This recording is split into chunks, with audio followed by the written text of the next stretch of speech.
तो नमस्कार दोस्तों, मेरा नाम है वीरेंद्र कोगरेती और एक बार फिर से स्वागत करता हूं आपका टैली टेक्निकल चैनल पर। तो दोस्तों, बैलेंस शीट को ऑडिट के लिए भेजने से पहले आपको ये प्रिपरेशन कर लेनी है। सबसे पहला आपने अपनी सेल्स को मैच करना है। अब आप कहेंगे कि सेल्स को कैसे मैच करेंगे और किससे मैच करेंगे? तो सेल्स को आपने अपने जीएसटीआर के रिटर्न के साथ मैच करना है। मतलब जो आपने जीएसटी की रिटर्न फाइल की है उसके साथ आपने अपनी सेल्स को मैच करना है। जैसे कि जीएसटीआर 1 को मैच करना है, उसमें टैक्सेबल वैल्यू कितनी है, उसमें टैक्स कितना बन रहा है, आपके बुक्स में कितना है, उसके अकॉर्डिंगली आपने कितना पे किया है। तो ऐसे ही आपने 3B में भी चेक करना है कि जब आपने 3B की रिटर्न फाइल की है तो उस टाइम पे उसकी एसेसेबल वैल्यू कितनी वहां पे शो की है, उसका टैक्स कितना शो किया है। तो जीएसटीआर 1 और जीएसटीआर 2 यानी कि जीएसटी की रिटर्न को आपको अपनी बुक्स के साथ मैच करना है।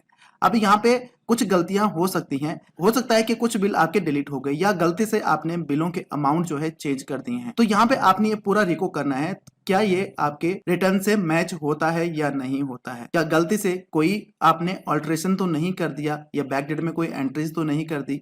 आपकी जीएसटी की रिटर्न आपके सेल्स परचेज से मैच होनी चाहिए। दूसरा काम आपने क्या करना है? दूसरा काम आपने करना है, आपने अपने क्रेडिटर से कंफर्मेशन स्टेटमेंट मंगवानी है। मतलब कंफर्मेशन मंगवानी है लेजर की।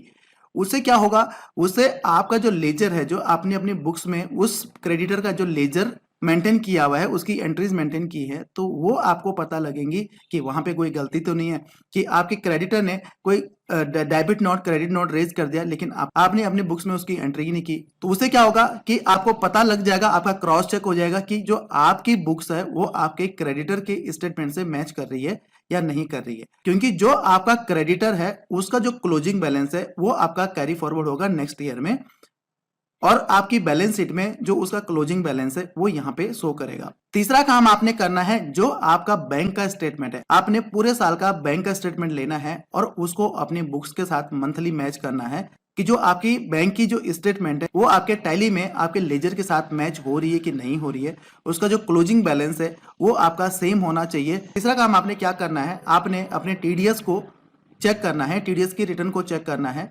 टीडीएस के पोर्टल से आपने उसको मैच करना है, जिसका आपने टीडीएस काटा है उसका आपने जमा किया है या नहीं किया है। पता लगा कि आपने उसकी एंट्री तो बुक कर दी अपनी बुक्स में लेकिन उसको पे ही नहीं किया, या आपने उसको पे कर दिया और एंट्री बुक नहीं की, तो इसको भी आपको टीडीएस की रिटर्न्स को आपको मैच करना है, उसके लेजर्स को मैच करना है कि वो ओके हैं या नहीं है। उसके बाद आपने अपने फिक्स असर्ट्स को मैच करना है, जो आपके लास्ट ईयर के जो फिक्स असर्ट्स रहे होंगे। उसके बाद आपने कुछ फिक्स असर्ट्स को परचेज किया होगा। जो फिक्स असर्ट्स का जो कॉलम आ रहा है आपकी बैलेंस शीट में, क्या उसमें शो कर रहा है या नहीं कर रहा है। उसके बाद आपने अपने कैश बैलेंस को मैच करना है कि जो आपका जो कैश है क्या वो सही दिखा रहा है या नहीं दिखा रहा है। जितना कैश आपके पास है क्या उतना ही वहां पे आपके पास क्लोजिंग दिखा रहा है या नहीं दिखा रहा है। तो इसको भी आपने प्रॉपर तरीके से रिको करना है। उसके बाद आपने अपनी लोन एंड लायबिलिटीज को भी चेक करना है। अगर आपके कुछ लोन्स चल रहे हैं, मतलब आपने कुछ लोन्स को पे करना है, आपने बैंक से लोन लिया है, तो उसकी स्टेटमेंट भी आपने मंगानी है। और उसकी स्टेटमेंट मंगाने के बाद अपनी बुक से मैच करना है, उसके इंटरेस्ट को मैच करना है, उसकी आपने प्रॉपर एंट्री की है या नहीं की है। उसके बाद आपने सबसे इंपॉर्टेंट चीज, आपने अपनी इन्वेंट्री को चेक करना है। 1 अप्रैल को जो ओपनिंग बैलेंस था वो सही दिख रहा है या नहीं दिख रहा है, या वो सही है या नहीं है।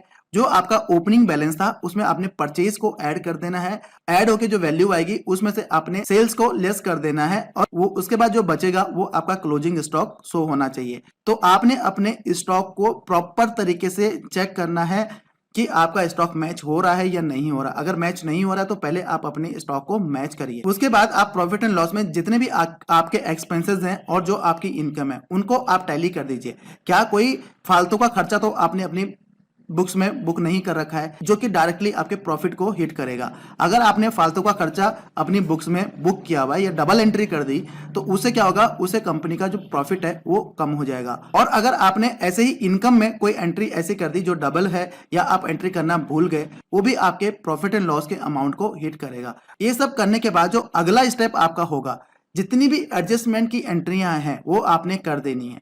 ठीक है, चाहे आपका डेप्रिसिएशन है तो डेप्रिसिएशन, जैसे कि मैंने बताया डेप्रिसिएशन वाले चैप्टर में कि डेप्रिसिएशन कैसे बुक करना है। तो आपके फिक्स असेट्स पे आपने अपने डेप्रिसिएशन को बुक कर देना है। अगर आपका स्टॉक मैच नहीं हो रहा है, आप फिजिकल स्टॉक भी डाल सकते हैं अपने स्टॉक को मैच करने के लिए, वो भी आपकी एक एडजस्टमेंट की एंट्री है। उसके बाद आपके टीडीएस की एंट्री, आपके जीएसटी की जो एंट्रीज है बुक करना या उसको ट्रांसफर करना, ये सारी जो जितनी भी एडजस्टमेंट की एंट्री हैं उनको आपने एडजस्ट कर देना है, उन एंट्रीज को आपने एडजस्ट कर देना है। और जब ये आप पूरा चेक कर लेंगे, आप इसको अपने ऑनर के साथ बैठ के भी डिस्कस करिए कि ये बैलेंस शीट हमारी बन रही, उसके बाद ही आप उसको ऑडिट के लिए दीजिए। अब क्योंकि जब आप ऑडिट के लिए देंगे तो आपका ऑडिटर आपसे दो चीजें सबसे पहले बोलेगा, क्या आपकी बुक्स आपके इनकम टैक्स के रिटर्न के साथ मैच हो रही हैं? तो आपने कहा जी बिल्कुल हो रही हैं। सीए आपसे दूसरा क्वेश्चन ये पूछेगा कि आपकी रिटर्न, आपकी बुक्स आपके जीएसटी रिटर्न के साथ मैच हो रही हैं कि नहीं हो रही हैं। तो अगर वो आपकी मैच हो रही हैं तो फिर वो आगे का काम स्टार्ट करेगा, क्योंकि ऑडिट में सबसे पहले जो काम होता है वो जीएसटी के रिटर्न और इनकम टैक्स के रिटर्न को मैच करना होता है कि क्या वो आपकी बुक्स के साथ मैच हो रही हैं कि नहीं हो रही हैं। क्योंकि उसके बगैर आपका जो बैलेंस शीट है वो ऑडिट हो ही नहीं सकता, वो आगे बढ़ ही नहीं सकता। तो उसमें कुछ एडजस्टमेंट की एंट्री जो है वो ऑडिटर खुद करेगा, जो उसके हाथों से ही होंगी, जो हो सकता है कि आपको ना पता हो, वो अपनी अकॉर्डिंगली उस एंट्रीज को करेगा। तो वो एडजस्टमेंट एंट्री आपने ध्यान रखने की कौन सी एडजस्टमेंट एंट्री हुई है, ताकि जब नेक्स्ट टाइम आप अपनी बैलेंस शीट को ऑडिट रेडी करें तो वो आपको ध्यान रहेगा कि हाँ ये चीजें यहाँ पे हुई हैं। तो इस तरह से दोस्तों आपने अपनी बैलेंस शीट को ऑडिट रेडी बनाना है। ये आप क्वार्टरली भी कर सकते हैं, मंथली भी कर सकते हैं कि आपने अपनी बैलेंस शीट को मंथली या क्वार्टरली इंटरनल ऑडिट कर दिया, अपने अकॉर्डिंगली उसको ऑडिट कर दिया। उसके बाद जब आप उसको ईयरली, जब आप बैलेंस शीट फाइनलाइजेशन के लिए देंगे तो आपके पास ज्यादा बर्डन नहीं रहेगा, आपको ज्यादा प्रॉब्लम नहीं होगी। तो धन्यवाद दोस्तों इस वीडियो को देखने के लिए। उम्मीद करता हूं कि वीडियो आपको अच्छी लगी होगी। तो वीडियो को लाइक कर दीजिएगा, चैनल को सब्सक्राइब कर दीजिएगा, साथ में बेल आइकन को भी क्लिक कर दीजिएगा। तो मिलते हैं अगले वीडियो में, तब तक के लिए हंसते रहिए, मुस्कुराते रहिए, साथ में मेरी वीडियोज भी देखते रहिए। जय हिंद।